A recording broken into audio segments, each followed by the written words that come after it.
Hi കൂട്ടുകാരെ, ഇന്ന് നമുക്കൊരു ദീപാവലി സ്പെഷ്യൽ ലഡുവിൻ്റെ റെസിപ്പിയാണ് കേട്ടോ. ആദ്യം ഇത് ബൂന്തി ആയിട്ട് ഉണ്ടാക്കിയതിന് ശേഷമാണ് നമ്മളിത് ലഡു ആയിട്ട് ഉണ്ടാക്കുന്നത്. അപ്പോൾ ഇത് മെയിനായിട്ട് നമ്മൾ ഇതിനകത്ത് ഉപയോഗിക്കുന്നത് കടലമാവാണ് കേട്ടോ. അപ്പോൾ നമുക്ക് വീഡിയോയിലേക്ക് പോകാം. അതിനുവേണ്ടി ഞാൻ ഇതുപോലൊരു കപ്പിന് 3 കപ്പ് അളവിലുള്ള അതായത് നമ്മുടെ കടലമാവ് ഞാൻ എടുത്തിട്ടുണ്ട്. അതൊരു ചെരുവത്തിലേക്ക് ഞാൻ ഇട്ട് കൊടുത്തിട്ടുണ്ട്. ഇനി അതിലേക്ക് മഞ്ഞൾപ്പൊടിയാണ് ചേർത്ത് കൊടുക്കുന്നത്. മഞ്ഞൾപ്പൊടി ഒരു കളറ് കിട്ടാൻ വേണ്ടിയാണ് ചേർക്കുന്നത്. നിങ്ങൾക്ക് വേണമെങ്കിൽ ഫുഡ് കളർ ഉണ്ടെങ്കിൽ അത് ചേർക്കാം കേട്ടോ. ഇനി അതിലേക്ക് ഒരല്പം ഉപ്പും ഇനി ഒരു 1/4 സ്പൂൺ അളവിലുള്ള ബേക്കിംഗ് സോഡ കൂടെ ചേർക്കണം. അപ്പോൾ ഇപ്പോൾ ബേക്കിംഗ് സോഡ ചേർക്കുന്നത് എന്താണെന്ന് വെച്ച് കഴിഞ്ഞാൽ ഇതിനൊരു അതായത് നമ്മൾ ബൂന്തി ഉണ്ടാക്കുമ്പോൾ ഒരു ക്രിസ്പിനെസ് കിട്ടാനും ഒന്ന് സോഫ്റ്റായിട്ട് വരാനും വേണ്ടിയാണ് കേട്ടോ. ഇനി അത് നന്നായി മിക്സ് ചെയ്തതിന് ശേഷം നമുക്ക് അല്പാൽപ്പം വെള്ളം ഒഴിച്ച് നമുക്കിതൊന്ന് ലൂസാക്കി എടുക്കാം. അപ്പോൾ ഈ വെള്ളത്തിന് കണക്കുണ്ട്. ഞാനിത് നന്നായിട്ട് ലൂസാക്കി എടുത്തതിന് ശേഷം ഞാൻ വെള്ളത്തിൻ്റെ കണക്ക് പറയാം കേട്ടോ. അപ്പം ഇത് ഞാൻ ലൂസാക്കി എടുക്കുന്നുണ്ട്. അപ്പോൾ വീഡിയോ കണ്ടുകൊണ്ടിരിക്കുന്ന സമയത്ത് കൂട്ടുകാരൻ്റെ ചാനലൊന്ന് ലൈക്കും ഹൈപ്പും ചെയ്യണേ. അപ്പോൾ അതുപോലെ തന്നെ നിങ്ങളുടെ വിലയേറിയ കമൻറ്റും അറിയിക്കണം കേട്ടോ. അപ്പോൾ ഇത് ഞാനിത് ഇതുപോലെ ലൂസാക്കി എടുത്തിട്ടുണ്ട്. ഇതേ രീതിയിൽ ലൂസാക്കി എടുക്കണം. ഒത്തിരി വെള്ളം ആകരുത് കേട്ടോ. ഒരുപാട് വെള്ളം ആയി കഴിഞ്ഞാൽ നമ്മൾ ബൂന്തി ഉണ്ടാക്കുമ്പോൾ ശരിയായി കിട്ടുകയില്ല. ഈ ഒരു രീതിക്ക് വേണം കിട്ടാനായിട്ട്. അപ്പം ഞാൻ 3 കപ്പ് കടലമാവിന് 1.5 കപ്പ് വെള്ളമാണ് ഞാൻ എടുത്തിരിക്കുന്നത്. ഇനി ഞാൻ ഇതുപോലൊരു ചീനച്ചട്ടിയിൽ കുറച്ച് എണ്ണ ഒഴിച്ചിട്ടുണ്ട്. അപ്പോൾ കുറച്ച് എണ്ണയാണ് ഞാൻ എടുത്തിരിക്കുന്നത്. ഒത്തിരി മിച്ചം വരാതിരിക്കാൻ വേണ്ടിയാണ് കുറച്ച് എണ്ണ ഞാൻ എടുത്തിരിക്കുന്നത്.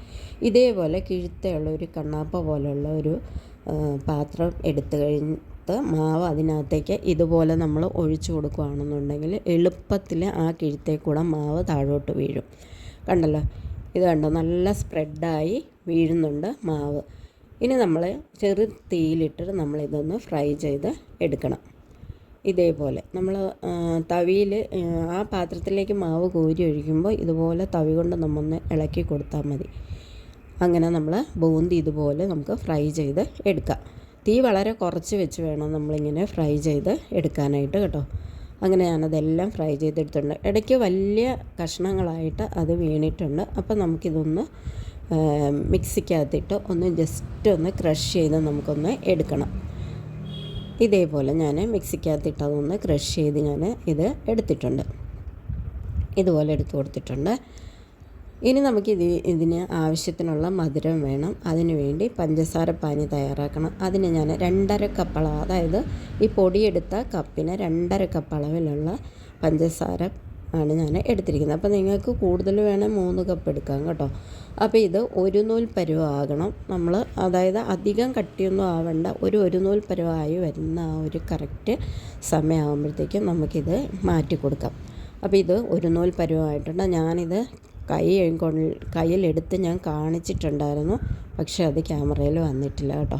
അപ്പോൾ ഈ ഒരു രീതിയിൽ ഈ പതയൊക്കെ ഒന്ന് അടങ്ങി വരുന്ന സമയം ഇതൊരു നൂൽ പരുവമായിട്ടുണ്ട്. ആ സമയമാകുമ്പോൾ നമുക്ക് സ്റ്റൗ ഓഫ് ചെയ്തിട്ട് വേണമെങ്കിൽ നമുക്ക് ഡയറക്റ്റ് ഇതിനകത്തേക്ക് തന്നെ നമുക്ക് ആ ബൂന്തി ചേർത്ത് കൊടുക്കുക. അല്ലെങ്കിൽ ബൂന്തിക്കകത്തേക്ക് തന്നെ നമുക്ക് ഈ പഞ്ചസാര പാനി നമുക്ക് ചേർത്ത് കൊടുത്തിട്ട് നന്നായിട്ട് ഇതൊന്ന് മിക്സ് ചെയ്ത് കൊടുക്കുക. ഇതേ രീതിയിൽ ഒരു സ്പൂൺ കൊണ്ട് നന്നായിട്ട് നമുക്ക് മിക്സ് ചെയ്ത് കൊടുക്കണം. അപ്പം കണ്ട, ഈ മിക്സ് ചെയ്യുമ്പോൾ തന്നെ നമുക്കറിയാം ഇത് കറക്റ്റ് രീതിയിലാണിത് കിട്ടിയിരിക്കുന്നത്. ഇനി നമ്മൾ ഇതിനകത്തേക്ക് ഞാൻ 1 സ്പൂൺ അളവിലുള്ള ഏലക്ക പൊടിച്ചത് ചേർത്തിട്ടുണ്ട്.